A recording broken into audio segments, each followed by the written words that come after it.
በጥልቁ ውቅያኖስ ጨለማ ውስጥ የሰው ልጅ አይን ሊደርስበት በማይችልበት ብርሃን በውሃው ግፊት ተረቶ በጠፋበት በዚያ የቀዘቀዘ ዓለም ውስጥ አንድ ግዙፍና አስፈሪ አውሬ አድብቶ ይጠብቃል። ይህ አውሬ ከስጋና ከደም የተሰራ አይደለም። ከብረት ከሲሊኮንና ከኒውክለር እሳት የተገነባ የሰው ልጅ የቴክኖሎጂ ጥበብ የመጨረሻ ውጤት ነው። በኦሃዮ ክፍል ሰርጓጅ መርከቦች ሆድ ውስጥ በዝምታ ተኝቶ ትዕዛዝ የሚጠባበቀው ይህ የጥፋት መቅሰፍት ስሙ ትራይደንት 2 ይባላል። ትራይደንት 2 ተራ ሚሳኤል አይደለም። እሱ የዓለም መጨረሻ መጀመሪያ፣ የሀያላን መንግስታት የመጨረሻው የቃል ኪዳን በትርና ማንም ሊያቆመ የማይችል የሰማይ ላይ መብረቅ ነው። አሜሪካ ይህንን መሳሪያ በውቅያኖስ ግርጌ የደበቀችው ለጉራ አይደለም። ማንም ሊያጠፋት የማይችል የበቀል እሳት እንዳላት ለዓለም ለማሳሰብ እንጂ። የዚህን ሚሳኤል አስፈሪነት ለመረዳት በመጀመሪያ ወደ ውቅያኖስ ጥልቀት መውረድ ይኖርብናል። በሺዎች የሚቆጠሩ ቶን የሚመዝን የውሃ ጫና በሚያደቅበት ቦታ የሰርጓጅ መርከብ እንደ መንፈስ ይንቀሳቀሳል። በውስጡ 24 ትራይደንት 2 ሚሳኤሎችን አዝሏል። እያንዳንዳቸው ሚሳኤሎች ደግሞ በውስጣቸው እስከ 8 የሚደርሱና በተለያዩ ከተሞች ላይ እንዲያርፉ የተነደፉ የኒውክለር አረሮችን ይዘዋል። ይህ ማለት አንዲት ሰርጓጅ መርከብ ብቻዋን መላውን አህጉር ወደ አመድነት የመቀየር አቅም አላት ማለት ነው። ትራይደንት 2 አሜሪካ ካሏት የኒውክለር መሳሪያዎች ሁሉ ይበልጥ የሚፈራውና ለጠላት እንቅልፍ የሚነሳው በዋነኝነት የማይታይ በመሆኑ ነው። በምድር ላይ ያሉ ሚሳኤሎች በሳተላይት ሊታዩ ይችላሉ። በሰማይ ላይ ያሉ ቦምብ ጣይ አውሮፕላኖች በራዳር ሊጠለፉ ይችላሉ። ትራይደንት 2 ግን በውቅያኖስ ውስጥ የት እንዳለ ማንም አያውቅም። ዛሬ በአትላንቲክ ውቅያኖስ የታየው መርከብ ነገ በፓሲፊክ ግርጌ ተደብቆ ሊገኝ ይችላል። ይህ አድብቶ የመጠበቅ ብቃት አሜሪካን በማንኛውም ሁኔታ ውስጥ ሆና አጸፋይ መመለስ ፍጹም ኃይል ሰጥቷታል። የዓለም ፖለቲካ ተበላሽቶ ታላላቅ ሀያላን በጦርነት ተያይዘው የመጀመሪያው የኒውክለር ቦምብ በአሜሪካ ምድር ላይ ወደቀ እንበል። ከተማዎቹ ቢጠፉ፣ የመንግስት መዋቅሮች ቢፈራርሱም በትራይደንት 2 የታጠቁት ሰርጓጅ መርከቦች ግን አሁንም በውቅያኖስ ግርጌ በሰላም ይንሳፋሉ። ትዕዛዙ ከዋይት ሃውስ ወይም ከአየር ላይ ካለ አዛዥ ማዕከል ሲደርሳቸው የአስፈሪ ሂደት ይጀምራል። ይህ ሂደት የሰው ልጅ ታሪክ የመጨረሻው ገጽ ሊሆን ይችላል። የሰርጓጅ መርከቡ ታንኮች በከፍተኛ ግፊት አየር ላይ ይለቀቃሉ። ሚሳኤሉን ከመርከቡ ሆድ ውስጥ ወደ ውሃ ይገፉታል። ትራይደንት 2 መጀመሪያ ውሃውን ሰንጥቆ ሲወጣ ሞተሩ አይቀጣጠልም። እሳቱ በውሃ ውስጥ ቢለቀቅ መርከቧን ሊያጠፋት ስለሚችል ሚሳኤሉ ልክ እንደ አሳ ነባሪ ወደ ላይ ተወርውሮ ውሃውን ጥሎ አየር ላይ ሲንሳፈፍ ነው የመጀመሪያ ደረጃ ሮኬት የሚቀጣጠለው። ያን ጊዜ ነው በውቅያኖስ መሃል ፀሐይ የወጣች የሚመስል ታላቅ ብርሃን የሚታየው። ትራይደንት 2 አንዴ አየር ላይ ከወጣ በኋላ የሚፈጥረው ፍጥነት አእምሮን የሚያደነዝዝ ነው። በሰከንድ 6 ኪሎ ሜትሮችን ይጓዛል። ይህ ማለት ድምፅ ከሚጓዝበት ፍጥነት በ24 እጥፍ ይፈጥናል ማለት ነው። ከባቢ አየርን ሰንጥቆ ወደ ጠፈር ይወጣል። በጠፈር ላይ ሆኖ ደግሞ የከዋክብትን አቀማመጥ በመመልከት የት መሄድ እንዳለበት ራሱን ያስተካክላል። ይህ ሚሳኤል የጂፒኤስ እርዳታ አያስፈልገውም። ጠላት ሳተላይቶችን ቢያጠፋ እንኳን ትራይደንት 2 በከዋክብት እየተመራ ኢላማውን በትክክል ያገኛል። እዚያ ከላይ ሆኖ ወደ ምድር ሲመለከት በውስጥ ያዘላቸው እነዚያ ትናንሽ የሞት መልእክተኞች ይለያያሉ።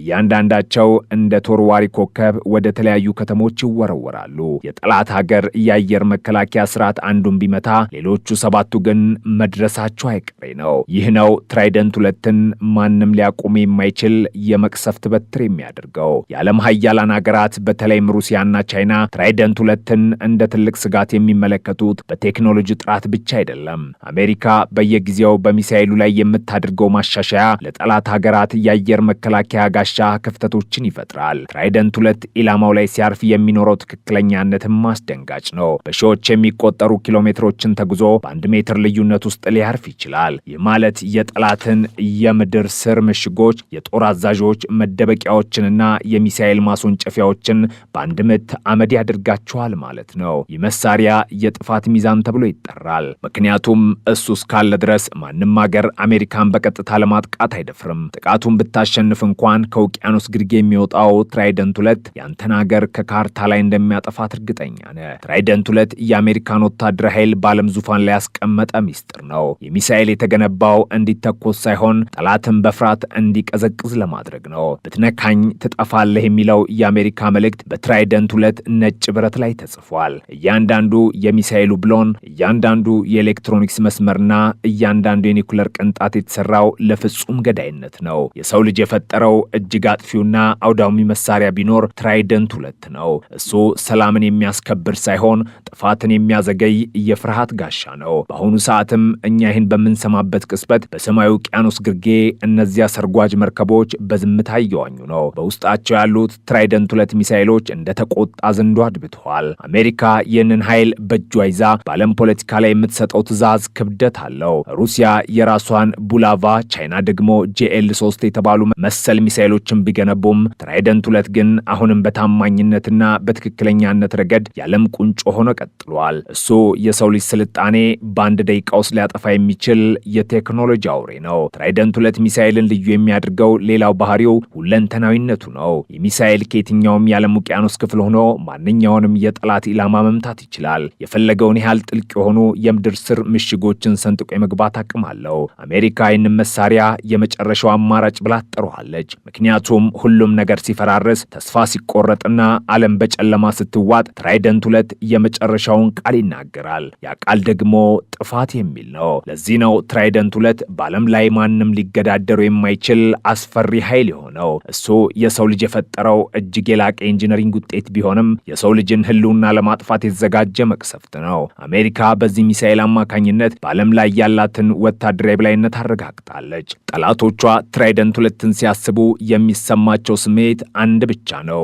እሱም ፍርሃት። ምክንያቱም ከጥልቁ ውቅያኖስ የሚወጣውን ሞት መከላከል የሚችል ምንም አይነት ኃይል በዚህ ምድር ላይ ገና አልተፈጠረም። ትራይደንት 2 አሁንም በዝምታ ይጠብቃል። ያ ዝምታ ደግሞ ከማንኛውም ጩኸት በላይ ያስፈራል። የዚህ ሚሳኤል ምህንድስና ከሰው ልጅ አእምሮ በላይ ረቀቀ ይመስላል። እያንዳንዱ ትራይደንት 2 ሚሳኤል ወደ 44 ጫማ ርዝመት ያለው ሲሆን ክብደቱ ደግሞ ከ130 ሺህ ፓውንድ በላይ ነው። ይህንን ግዙፍ አካል በሰከንዶች ውስጥ ወደ ጠፈር መተኮስ የሚችል የሮኬት ሞተር አለው። ሚሳኤሉ በ3 ደረጃዎች የተከፋፈለ ሲሆን እያንዳንዱ ደረጃ ሲጠናቀቅና ነዳጁ ሲያልቅ ይለያያል። በመጨረሻም የሚቀረው ያ የአውቶቡስ ተብሎ የሚጠራው የጭንቅላት ክፍል ነው። ይህ ክፍል በጠፈር ላይ ሆኖ እነዚያን የኒውክሌር አረሮች ልክ እንደ ተሳፋሪ በተለያዩ ቦታዎች ላይ ያወርዳቸዋል። እያንዳንዱ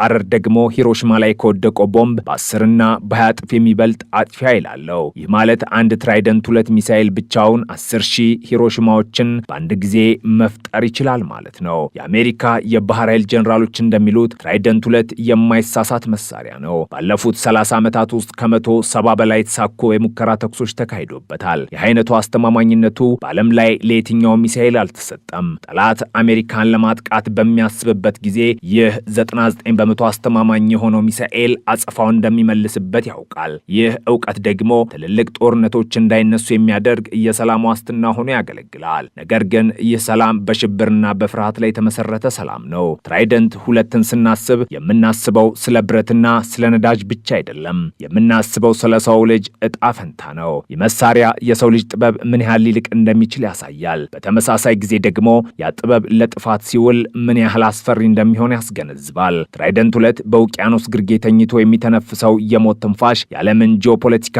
እንደ ማዕበል ያናውጠዋል። አሜሪካ ይህን ሚሳኤል እስከ 2042 ዓመተ ምህረት ድረስ በአገልግሎት ላይ ለማቆየት አቅዳለች። ይህ ማለት ለሚቀጥሉት በርካታ አስርት ዓመታት ትራይደንት 2 የዓለም የበላይነት ምልክት ሆኖ ይቀጥላል። ትራይደንት 2 ተራ ስም አይደለም። እሱ የኃይል የጥፋትና የአይበገሬነት ትርጉም ነው። ጥልቁ ውቅያኖስ ይህንን ምስጢር ደብቆ ይዟል። ሰማዩ ደግሞ ይህንን መቅሰፍት ለመቀበል ሁልጊዜም ክፍት ነው። ትራይደንት 2 አሜሪካ የያዘችው የሳምሶን በትር፣ ዓለም የምትፈራው የዝምታ ገዳይ፣ የሰው ልጅ ስልጣኔ የመጨረሻው ዘበኛ።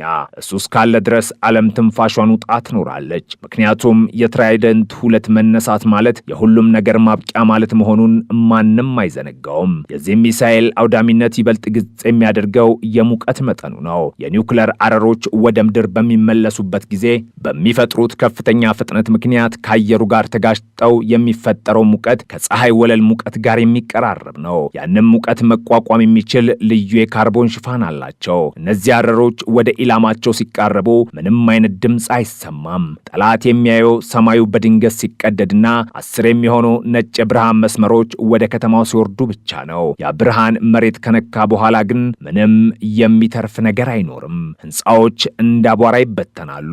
ብረት እንደ ውሃ ይቀልጣል። ድንጋዮች ደግሞ ወደ ትነት ይቀየራሉ። ይህ ነው ትራይደንት 2 የሚያመጣው ፍጹም ጥፋት። አሜሪካ ይህን ሚሳኤል የምታመርትበትና የምታሻሽልበት ወጪ በቢሊዮን የሚቆጠር ዶላር ነው። ነገር ግን ለዋሽንግተን መሪዎች ይህ ወጪ ለነጻነታቸውና ለሀያልነታቸው የሚከፈል ዋጋ ነው። ትራይደንት 2 አሜሪካን የማትነካ አድርጓታል። የትኛውም አምባገነን ወይም ሀያል መንግስት ቢነሳ በመጀመሪያ የሚያስበው በውቅያኖስ ውስጥ ስለተደበቁት እነዚያ 24 ሚሳኤሎች ነው። የስልታዊ የበላይነት አሜሪካን በመካከለኛው ምስራቅ በአውሮፓና በኤስያ የምትሰጠውን ፖለቲካዊ ውሳኔ ማንም እንዳይቃወሙ ያደርጋል። በዓለም የጦርነት ታሪክ ውስጥ ብዙ ሚሳኤሎች መጥቶ አልፈዋል። ቪቱ፣ ሻሃብ፣ ዲኤፍ-41 እና ሌሎችም ስማቸው ገዝፎ ነበር። ነገር ግን እንደ ትራይደንት 2 ለግማሽ ክፍለ ዘመን የዓለምን ጸጥታ ያስከበረና ያስፈራ መሳሪያ የለም። እሱ የብረትና የጥበብ ጋብቻ ውጤት ነው። እሱ የሰው ልጅ የፍርሃትና የጥበቃ ፍላጎት መገለጫ ነው። ትራይደንት 2 በውቅያኖስ ግርጌ ሆኖ ዓለምን በጥንቃቄ ይመለከታል። እሱ የሰው ልጅ ፈጣሪም አጥፊም ሊሆን እንደሚችል ማሳሰቢያ ነው። ትራይደንት 2 መፍራት ያለብን ስለሚገድል ብቻ አይደለም። እሱ የሰው ልጅን አጠቃላይ ታሪክ በአንድ ጀንበር የመደምሰስ አቅም ስላለው እንጂ። ያ በውቅያኖስ ግርጌ የሚንቀሳቀሰው ብረት የሁላችንንም የነገ ዕጣ ፈንታ በእጁ ይዟል። ትራይደንት 2 የጥልቁ ውቅያኖስ ንጉሥ፣ የሰማዩ ገዢ፣ የዓለም አስፈሪው የጥፋት በትር። እሱ በዝምታ አድብቷል፣ እኛም በዝምታ እንድኖር አስገድኖናል። ይህ የእውነተኛ ኃይል ትርጉም። ትራይደንት 2 ማንም የማይድንበት፣ ማንም የማያመልጥበት የፍርድ ቀን መቅሰፍት። ይህ በውቅያኖስ ግርጌ የታመቀው ኃይል ግን ዝም ብሎ የተቀመጠ የብረት ክምችት አይደለም። እያንዳንዱ ሰከንድ፣ እያንዳንዱ ደቂቃ በትክክለኛ የሂሳብ ስሌትና በረቂቅ የቴክኖሎጂ ቁጥጥር የታጀበ ነው። ትራይደንት 2 የሚኖርበት የሰርጓጅ መርከብ ዓለም ራሱን የቻለ የተለየ ግዛት ነው። መርከቧ ለወራት ያህል ወደ ላይ ሳትወጣ የፀሐይን ብርሃን ሳታይና ከውጭ ዓለም ጋር ምንም አይነት ግንኙነት ሳታደርግ በጥልቁ ውሃ ውስጥ መቆየት ትችላለች። እዚያ ውስጥ ያሉት ከ150 በላይ የሚሆኑ ወታደሮችና መሐንዲሶች የሚጠብቁት አንድ ነገር ብቻ ነው፣ ያቺን የፍርድ ቀን ትዕዛዝ። ያ ትዕዛዝ ደግሞ ከዋሽንግተን ዲሲ የሚመጣው በተራ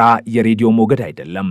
ውሃው እጅግ ጥልቅ ከመሆኑ የተነሳ መደበኛ የሬዲዮ ሞገዶች ሊሰነጥቁት አይችሉም። ለዚህም ሲባል አሜሪካ ኢኤልኤፍ የተባለና በመላው ምድር ላይ የሚጓዝ እጅግ ረቂቅ የሞገድ ስርዓት ትጠቀማለች። የሞገድ በውቅያኖስ ግርጌ ለሚገኙት ገዳይ መርከቦች ትዕዛዝ ሲያስተላልፍ ትራይደንት 2 ከእንቅልፉ ይነቃል። ትራይደንት 2 አንዴ ከተተኮሰ በኋላ ያለው ጉዞ የሰው ልጅን የማሰብ አቅም የሚፈታተን ነው። ሚሳኤሉ ከውሃ ወጥቶ አየሩን ሲሰነጥቅ በውስጥ ያለው የናቪጌሽን ስርዓት በሰከንድ የከዋክብትን ካርታ ያነባል። MK6 የተባለው ይህ ስርዓት ሚሳኤሉ በጠፈር ላይ በየትኛውም አቅጣጫና በምን አይነት ፍጥነት እየተጓዘ እንደሆነ በከፍተኛነት ይቆጣጠራል። ትራይደንት 2 የጂፒኤስ ሳተላይቶች ቢመቱ ወይም የጠላት የኤሌክትሮኒክስ መሳሪያዎች ግንኙነቱን ቢያውቁት እንኳን ከጥንት ጀምሮ የሰው ልጅ ሲመራባቸው በኖሩት በከዋክብት ብርሃን ተመርቶ ኢላማውን አያጣውም። ይህ የጥንታዊ ጥበብና የዘመናዊ ቴክኖሎጂ ጋብቻ ትራይደንት 2ን ማንም ሊያታልለው ወይም ሊያመክኑ የማይችል ልባም ገዳይ ያደርገዋል።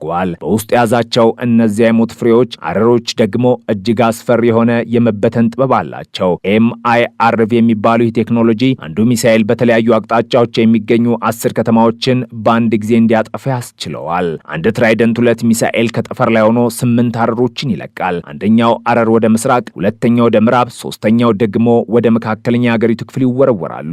የጠላት ሀገር የአየር መከላከያ ስርዓት የትኛውን መምታት እንዳለበት ግራ ይጋባል። አንዱን ቢመታ እንኳን ሌሎቹ 7ቱ የጥፋት መልእክተኞች በሰከንዶች ልዩነቱ ውስጥ ምድርን ያደዷታል። የመሳሪያ የተፈጠረው ለውጊያ ሳይሆን ለፍጹም መደምሰስ መሆኑን የሚያረጋግጠው ይህ መንጋ ጥቃት ነው። ትራይደንት 2 የአሜሪካን የኒውክሌር 3 ማዕዘን ብቸኛና እጅግ አስተማማኝ ምሰሶ ያደርገዋል። በምድር ላይ ያሉ የሚሳኤል ጉድጓዶች በቀላሉ ሊጠቁ ይችላሉ። የአየር ላይ ቦምብ ጣይ አውሮፕላኖች ገና ሳይደርሱ ሊመቱ ይችላሉ። ትራይደንት 2 ግን በውቅያኖስ ሆድ ስለተሸሸገ ጠላት አሜሪካን ለመምታት በሚያስብበት ጊዜ መጀመሪያ እነዚያን ሰርጓጅ መርከቦች እንዴት ላጥፋቸው ብሎ ይጠይቃል። መልሱ ግን አትችልም የሚል ነው። ምክንያቱም እነዚያ መርከቦች በመላው ዓለም ውቅያኖሶች ውስጥ ተበታትነው ይገኛሉ። ይህ ነው አሜሪካን በዓለም ፊት ማንም የማይደፍራት ሀያል ያደረጋት። የትራይደንት 2 መኖር ብቻ ሀያላን ሀገራት በጠረጴዛ ዙሪያ ተቀምጠው በዲፕሎማሲ እንዲነጋገሩ ያስገድዳቸዋል። ምክንያቱም የትራይደንት 2 በቀል መጨረሻ የሌለው ጥፋት መሆኑን በሚገባ ያውቁታል። የዚህ ሚሳኤል ዕድሜም ሌላው የሚደንቅ ጉዳይ ነው። ትራይደንት 2 ለመጀመሪያ ጊዜ ወደ ስራ ከገባ 10 ዓመታት ቢያልፉም አሜሪካ ግን D5LA በተባለው ፕሮጀክት አማካኝነት ሚሳኤሉን ለሚቀጥሉት 20ና 30 ዓመታት እንዲያገለግል አድርጋ አሻሽለዋለች። በውስጡ ያሉትን የኮምፒውተር ቦርዶች፣ የሞተር ክፍሎችና የቀለም ቅባቱን ሳይቀር በዘመናዊ ቴክኖሎጂ ቀይረዋለች። የማለት የትራይደንት 2 ግርማ ሞገስና አስፈሪነት ከጊዜ ጋር አይደበዝዝም። ይልቁንም ይበልጥ እየረቀቀና እየከፋ ይሄዳል። አዲሱ ትውልድ በቴክኖሎጂ ዓለም ውስጥ ቢመላለስም በውቅያኖስ ግርጌ ያለው የአይድሮ አውሬ ግን አሁንም በዘመናዊ ጥፍሮቹ ዓለምን እንደያዘ ነው። ትራይደንት 2 የሚተኮስበት ያ የሰከንድ ቅጽበት ደግሞ የወታደራዊ ጥበብ ቁንጮ ነው። ሚሳኤሉ ከመርከብ ወጥቶ ውሃውን ሰንጥቆ ሲወጣ የሚፈጠረው ግፊት በአካባቢ ያለውን ውሃ ወደ ትነት ይቀይረዋል። የሮኬቱ ሞተር በአየር ላይ ሲቀጣጠል የሚፈጠረው ድምፅና ንዝረት በውቅያኖስ ላይ ያሉ አሳ አጥማጆች ወይም መርከቦች በሺዎች የሚቆጠሩ ማይሎች ርቆ ቢገኙ እንኳን ሊሰሙ ይችላሉ። ያ በሰማይ ላይ የሚታየው ነጭ ጭስና የእሳት ነበልባል ለጠላት ሀገር የመጨረሻው መርዶ ነው። ምክንያቱም ትራይደንት 2 አንዴ ከተተኮሰ በኋላ ወደ ኋላ መመለስ ወይም ማቆም አይቻልም። እሱ እንደተወረወረ ቀስት ሳይሆን እንደታዘዘ መቅሰፍት ነው የሚጓዘው።